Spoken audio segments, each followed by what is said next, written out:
అలంకరణకే అవసరం పడ్డ బంగారం ధర, ఈ బంగారం ధర ఆకాశాన్ని అంటుతున్నాయి. ఈ రోజులలో ఈ ప్రపంచం మొత్తానికి అన్నం పెట్టే రైతన్న పండించే పంట ధర మాత్రం రోజుకి అట్టడిగిపోతుంది. నిజమే కదా. ఒక రైతు ఆ పొలాన్ని సాగు చేయాలి, నారేయాలి, నారుకు నీరు ఉండాలి. ఆ నారు 28 రోజుల తర్వాతకి మళ్ళీ నాటుగా మార్చి చిన్న చిన్న కుప్పలు ఇట్లా నాటుతారు కదా, నాట్లు అంటారు కదా. పొలం నాటేసిన 3 నెలల 15 రోజులకి మళ్ళీ వరి కోత వస్తుంది.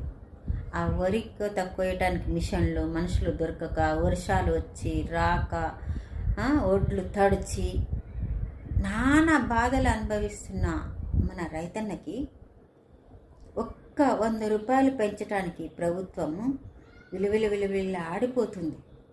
అదే దళారులు కొని అదే రైస్ని రైతు దగ్గర నుంచి దళారులు కొని వేలల్లో బేరాలు చేసుకొని వాళ్ళు మాత్రం సుఖపడుతున్నారు. మధ్యవర్తులు 24 గంటలు కంటి మీద కునుకు లేకుండా నైటు ఎప్పుడు కరెంట్ వస్తే అప్పుడు పోయి మోటార్ ఆన్ చేసి నీళ్లు పెట్టే మన రైతన్న ఎప్పుడు పంట వస్తుందా అని 4 నెలలు కళ్ళల్లో ఒత్తులేసుకొని చూసే మన రైతన్న కష్టంకి మాత్రం సరైన ధర దొరకట్లేదు.